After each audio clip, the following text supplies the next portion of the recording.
La partance. Je trouve l'expression belle. Je voulais le dire à Jacques. Je la trouve belle, je la trouve élégante. Je la trouve forte. Et cette expression, elle pose évidemment la question du comment partir. Et elle engage évidemment à réfléchir.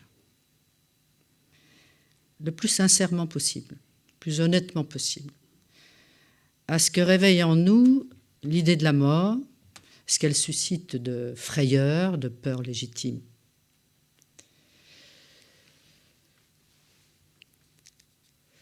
Pourtant, s'interroger sur la mort ne fait pas mourir. Au contraire, elle nous y prépare. D'où l'intérêt de ce colloque. Il faut en effet l'avoir approchée de très près, la mort, l'avoir regardée dans les yeux, dialoguer avec elle, pour comprendre ce qu'elle signifie pour celui qui s'en va et pour celui qui reste, celui ou celle. Car la mort s'apprend. C'est déjà sur ce point que je voulais intervenir. Elle s'apprend. Et elle peut s'apprendre, Emma en parlait tout à l'heure, oui, très tôt. Parce que ce ne sont pas nous qui parlons aux enfants, ce sont les enfants qui nous parlent de la mort. Avec des mots d'une vérité incroyable et auxquels il faut répondre. Et de ce point de vue-là, j'ai été gâtée. Parce que cette mère dont je vais vous parler, elle m'a beaucoup parlé de la mort depuis l'enfance. Elle a fait sa préparation à la mort bien plus tôt que dans les 3 mois qui ont précédé l'acte.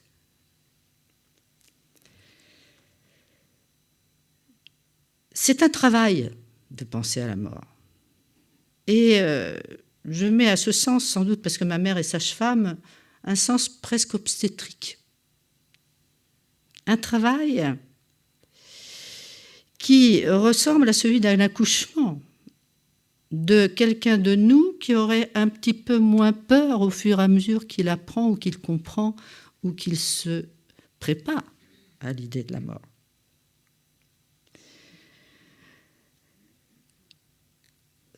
Là, dans ce travail, le corps et l'âme sont mêlés, évidemment, et ce travail implique souvent que quelqu'un nous guide, des personnes exemplaires.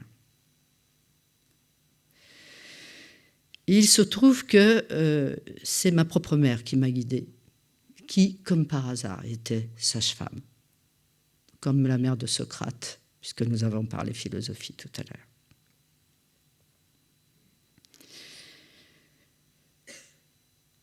Elle m'a prise par la main et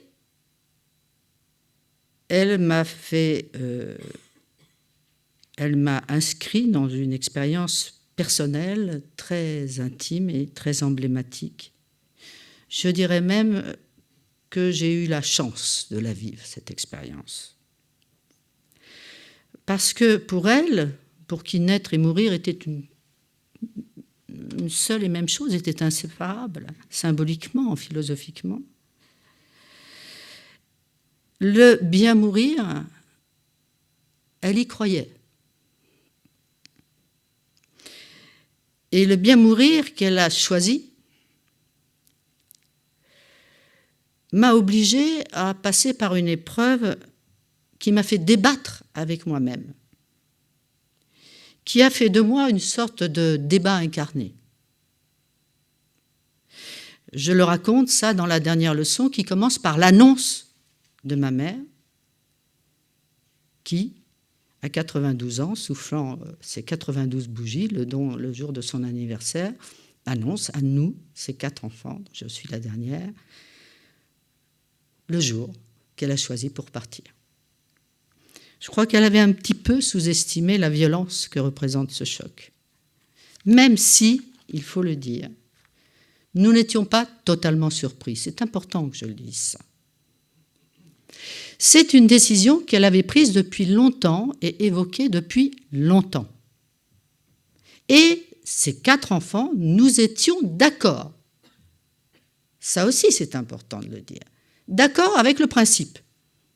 Oui, mais entre le principe et l'arrivée d'une date qui arrive, il y a un abîme. Et nous étions au-dessus de cet abîme, avec une très grande peur, un très grand effroi. Je ne parlerai pas de mes frères et sœurs, qui ont vécu leur propre histoire, mais je parle de moi-même. Nous attendions ce geste parce que, effectivement, Jacques l'a rappelé, ma mère était une cofondatrice de cette association, cette fameuse association qui s'appelle l'Association au droit pour mourir dans la dignité, il y a près de 40 ans aujourd'hui. Ils étaient une douzaine à l'époque. Ils sont aujourd'hui 75 000. Et à ce propos de la DMD, je voudrais répondre à Jacques. Je suis d'accord avec vous et avec Comte Sponville, qui fait partie d'ailleurs de cette association,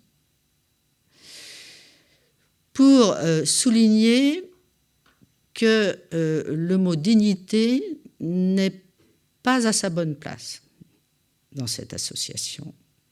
Et que si je l'avais créée il y a 39 ans, cette association, j'aurais préféré l'appeler l'ADCM, l'Association au droit de choisir sa mort. Parce que cette question de dignité, d'une certaine manière, elle permet de dire ce que vous avez dit, très justement, sur la définition de la dignité pour chacun d'entre nous. Et ces glissements dont vous avez noté, non seulement la dangerosité, mais l'ambiguïté. Je pense que ma mère avait de sa dignité un sens très précis et intime que nous avons tous d'ailleurs, et que cette définition n'appartient qu'à nous-mêmes. Et de ce point de vue-là, l'image qu'elle avait de sa dignité appartient plutôt au 3e sens que vous lui avez donné, c'est-à-dire qu'il s'assimile effectivement à l'idée de la liberté. Mais je ne pense pas que ce soit en soi si dangereux, en tout cas pour soi-même. Mais ça donne à ceux qui ne sont pas d'accord avec un certain nombre de choses que je vais dire ensuite, des armes contre nous. Et moi, dans ce débat sur la mort, je ne veux pas être armée. Je suis une femme sans armes, armée seulement de l'expérience que j'ai vécue et que je veux vous transmettre. Je suis, je crois, et Jacques le sait, sans sectarisme sur cette question du droit à mourir et du choix de mourir. Oui, ma mère avait de la dignité un sens très très précis pour elle, la sage-femme qu'elle était, ayant mis au monde 4 enfants pendant la guerre dans des conditions épouvantables, ayant mené 1000 actions associatives. Et ce sens, c'était de partir debout. On peut vouloir partir debout. C'est-à-dire de rester notre mère jusqu'à la fin, ne pas nous obliger, nous enfants, et Dieu sait si j'en ai des amis qui vivent ça autour de moi, de mon âge, de ma génération, la mère de la mère, le père de la mère ou du père, en un mot, ne pas peser sur nos vies, ni sur la société.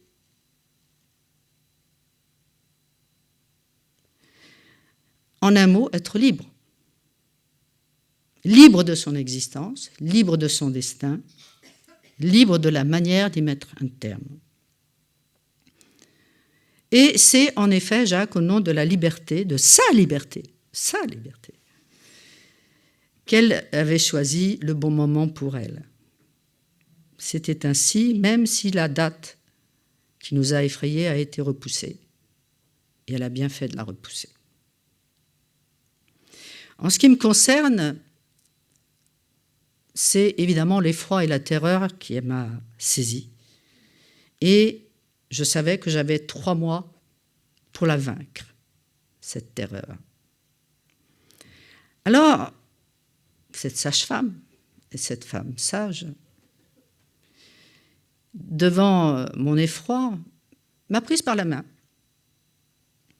Et comme elle m'a appris à devenir une petite fille, puis une femme, puis une mère, puisqu'elle était là quand j'ai accouché moi-même, elle m'a appris la dernière leçon qui me manquait, c'est-à-dire la leçon de la mort. Et pour cela, elle m'a mise à l'école de la mort, devant un cahier noir dont je devais tourner chaque jour les pages pour apprendre. Et ce travail, elle l'a fait selon un rituel donc, que je n'aurai pas le temps de développer aujourd'hui, mais qui est quand même assez incroyable et assez lumineux, en effet, comme disait Jacques tout à l'heure. C'était de me faire avant, avec elle, main dans la main, ce qui d'habitude, dans le deuil, se fait après, sans le mort ou la mort. Et de cette manière-là, d'une manière presque homéopathique, elle me faisait avancer pendant que la peur reculait dans un processus de dédramatisation. J'ajouterais même de familiarisation avec la mort.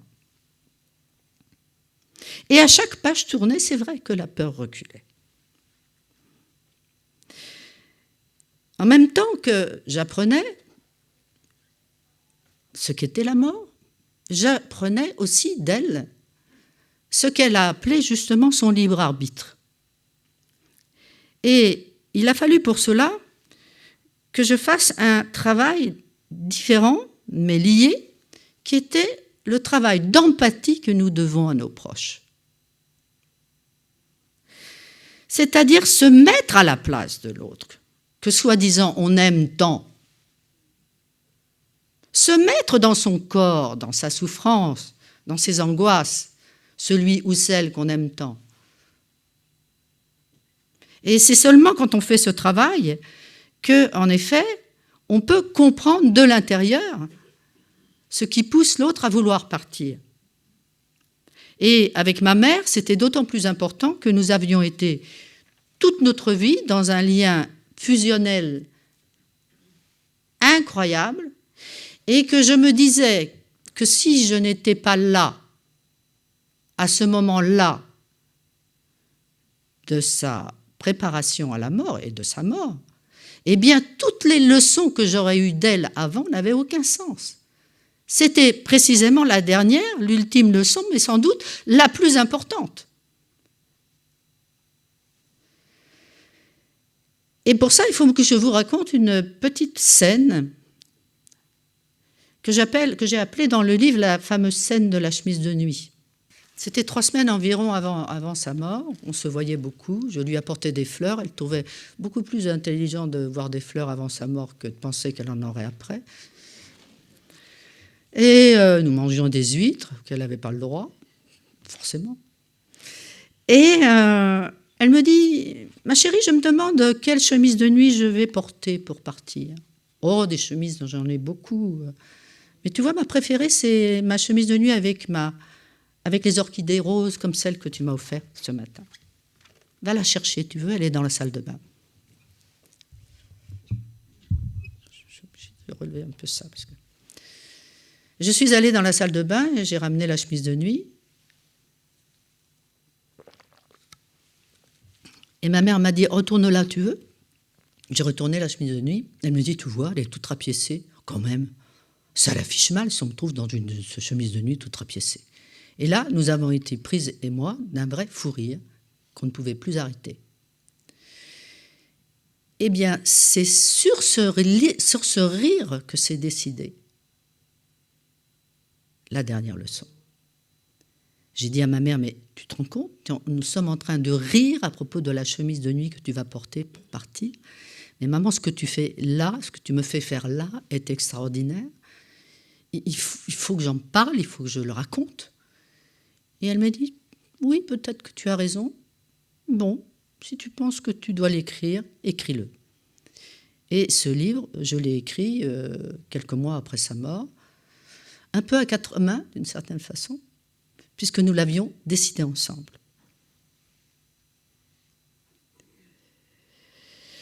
Le livre n'était pas fait pour faire le deuil de ma mère, puisque, miraculeusement, c'est pour ça que j'ai parlé de chance tout à l'heure, je n'ai pas pleuré ma mère après sa mort. Le deuil était fait. Mais le livre, je l'ai écrit pour partager cette idée qu'en effet, en parlant avec l'autre qui s'en va et en se préparant ensemble à la mort, le deuil est évidemment, d'une certaine manière, inutile à faire après. Et là, un nouveau dialogue a commencé. Et c'est ce nouveau dialogue qui fait que je suis devant vous aujourd'hui. Ce dialogue, c'est celui que j'ai eu avec les lecteurs et les lectrices de ce livre. Et j'en parle pas d'une manière narcissique. C'est vrai que ce livre a eu un effet considérable. Et il m'a permis de parcourir la France entière, des plus grandes librairies aux lieux les plus reculés du Jura, avec des gens qui venaient pour me demander si oui, est-ce que c'était vrai que je n'avais pas pleuré après la mort? Est-ce que oui, la mort s'apprend, comme je l'écrivais dans ce livre? Et des dizaines de lettres me sont arrivées auxquelles j'ai répondu pendant 2 ans de ma vie. Je n'ai rien fait d'autre pendant ces 2 ans que de me déplacer avec ce livre pour le partager et pour répondre aux courriers. Mais quel courrier! Quel courrier! Des courriers qui me brisaient le cœur. Toujours les mêmes lettres de très vieilles personnes, vieux monsieur, vieille dame, qui me disaient « Mais votre mère, elle savait, elle était sage-femme, mais nous, qu'est-ce qu'on fait? On se pend à la poutre du plafond? On se jette dans la rivière avec des pierres dans les poches? Madame, je vous en supplie, donnez-nous la recette de votre mère. » Et moi, je ne pouvais pas le faire. D'abord, je ne la connaissais pas et je ne l'aurais pas fait.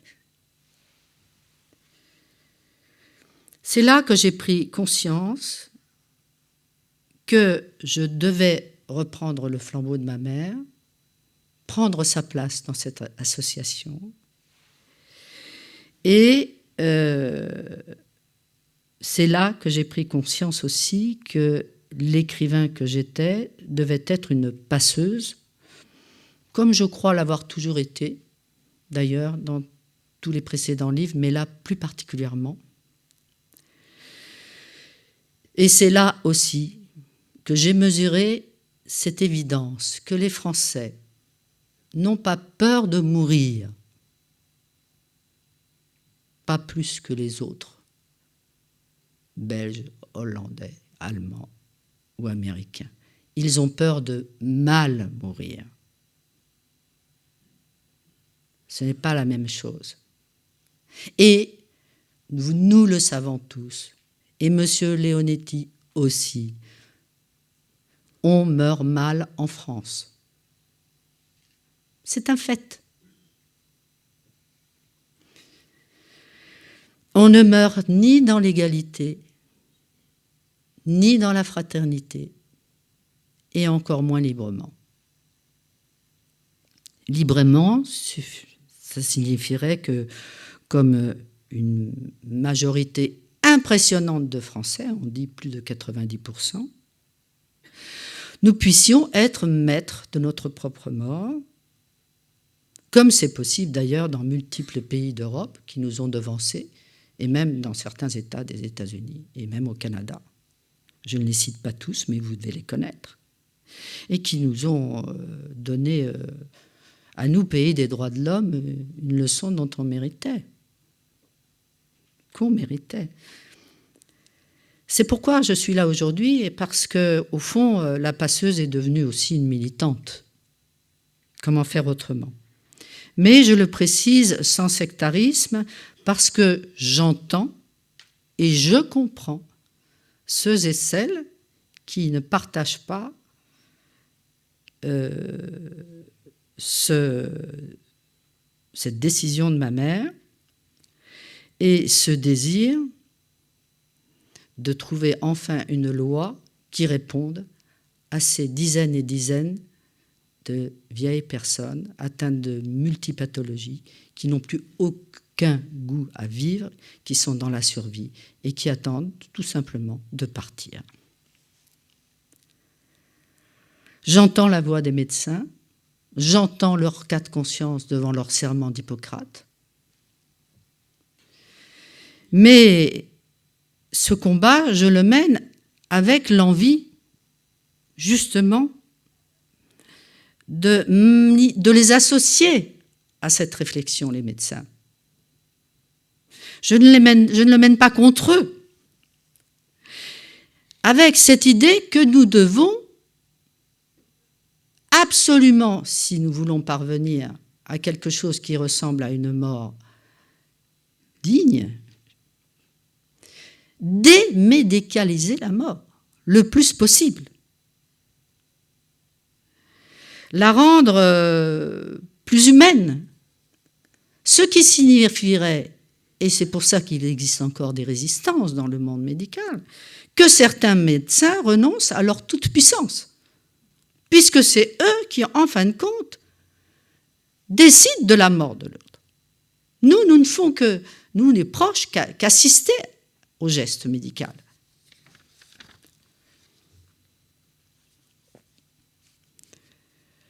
Je crois profondément, devant cet impressionnant consensus des Français, vraiment à la nécessité courageuse d'une nouvelle législation, mais qui ne s'arrête pas, comme celle de M. Leonetti, à l'aide, au laisser mourir, pardon, mais à l'aide active à mourir.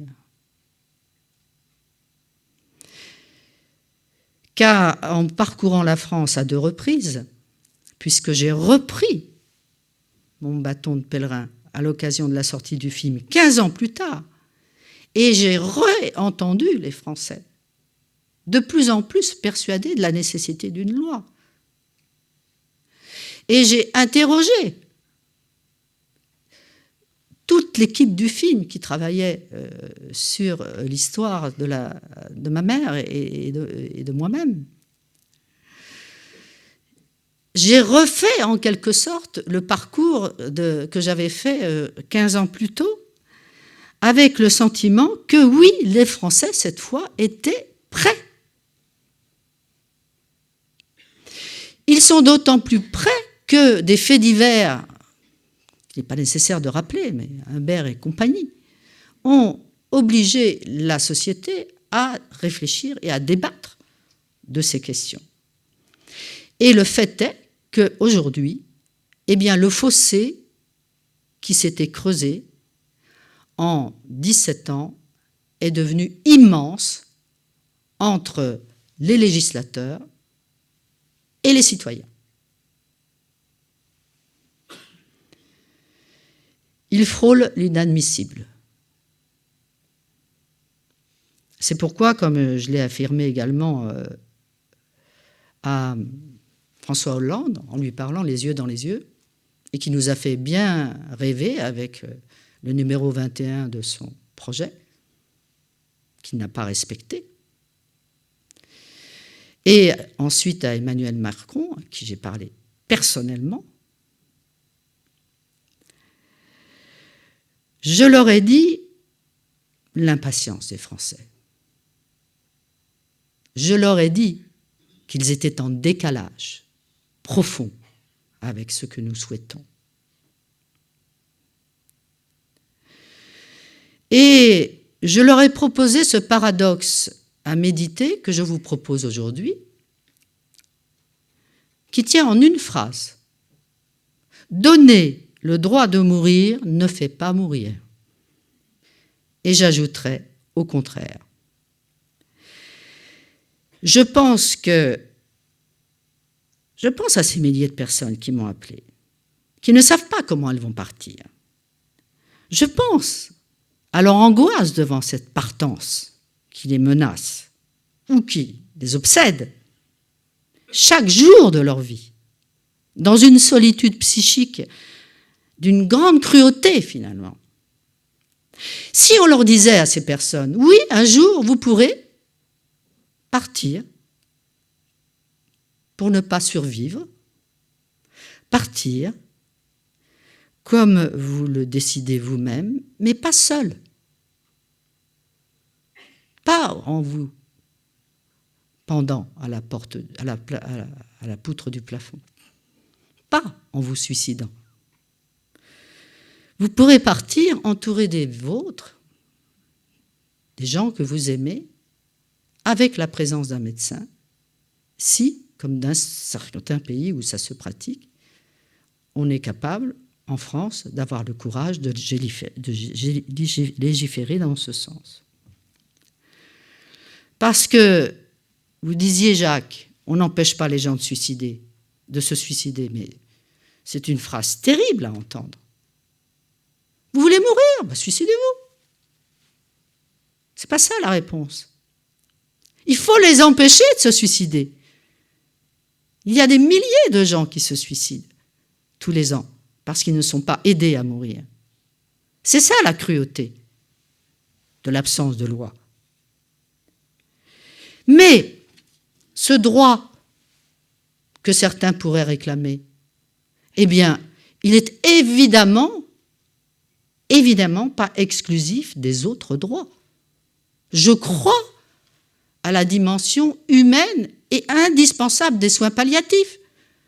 Simplement, il n'y en a pas assez. Je crois qu'on peut les améliorer.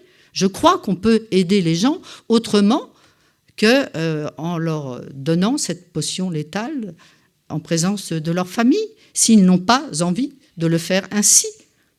Finalement, je me suis rendu compte, au bout de 3 mois de leçons bien apprises, que le soir de la mort de ma mère, j'ai été profondément et injustement punie. Elle m'avait préparée, j'étais prête. Elle l'a toujours été. C'est pas elle qui avait peur. J'aurais vécu, j'aurais eu la sensation en étant près d'elle, au moment où elle a écrasé ses 60 cachets pour partir et où elle m'a téléphoné une dernière fois pour me dire son amour, j'aurais eu l'impression d'une récompense bien méritée. Pas eu le droit de tourner avec elle la dernière page du cahier de la dernière leçon. Pas eu le droit de poser sur son front le baiser de l'adieu, la laissant à quelques vingtaines de kilomètres, seule.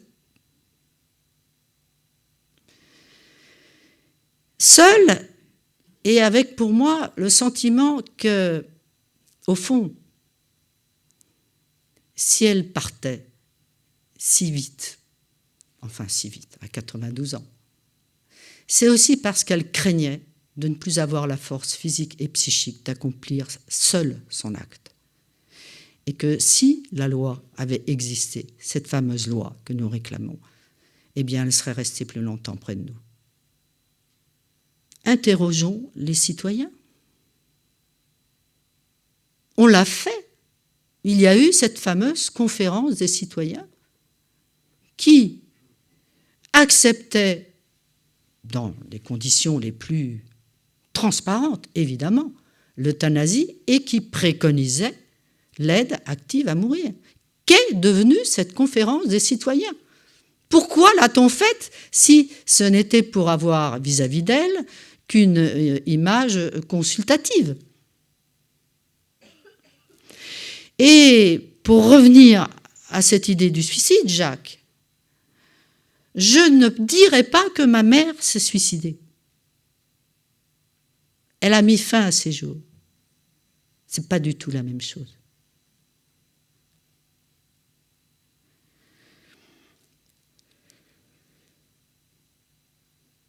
C'est même une grande différence.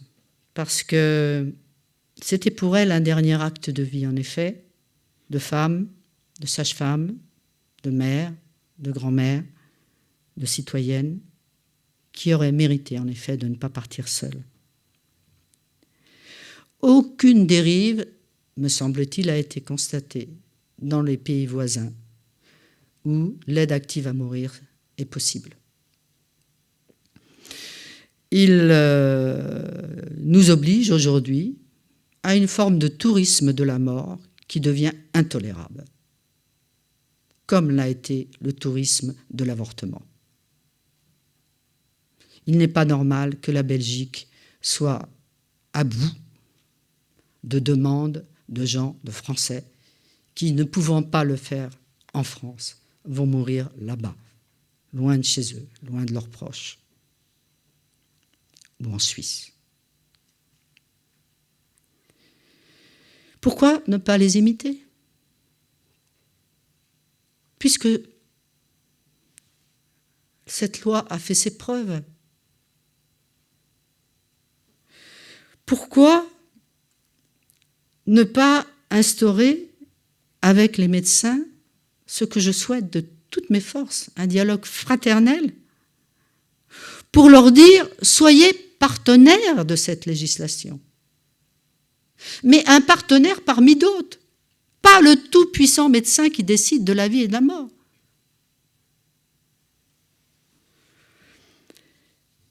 Il y a évidemment des résistances, mais sachez qu'il y en a de moins en moins du côté des religieux.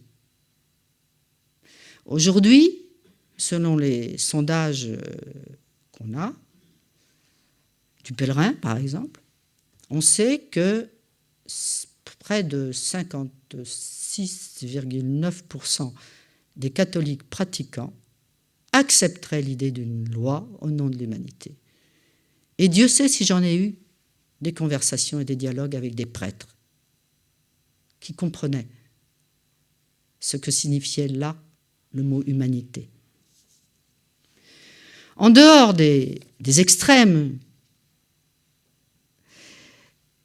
je crois qu'il faut peut-être chercher ailleurs les réticences devant cette législation qui semble quand même bouger. La Chambre des députés a changé, elle s'est féminisée, c'est une très bonne chose qu'elle se soit féminisée.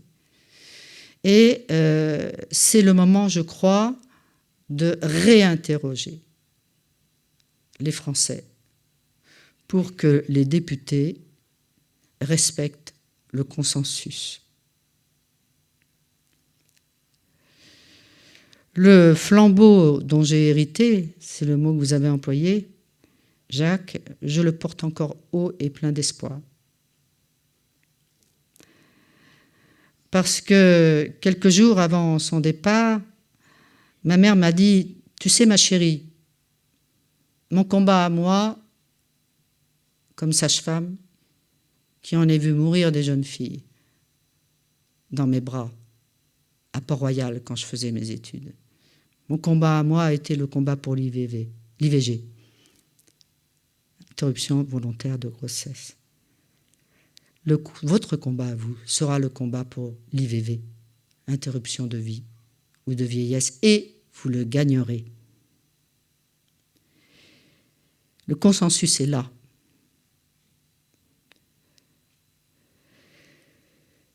Cette loi qui permet une partance choisie, comme un acte à la hauteur de l'image que nous avons de la vie, les Français l'ont, je le pense profondément, en leur âme et conscience, déjà voté. Que dire d'une démocratie où les lois seraient contraires à l'évolution de la société? La société est prête, plus que jamais, les Français sont prêts. Alors, pourquoi pas leur proposer ce fameux RIP qui est resté dans les brumes? C'est le moment d'interroger chaque Français sur la nécessité ou non d'une loi.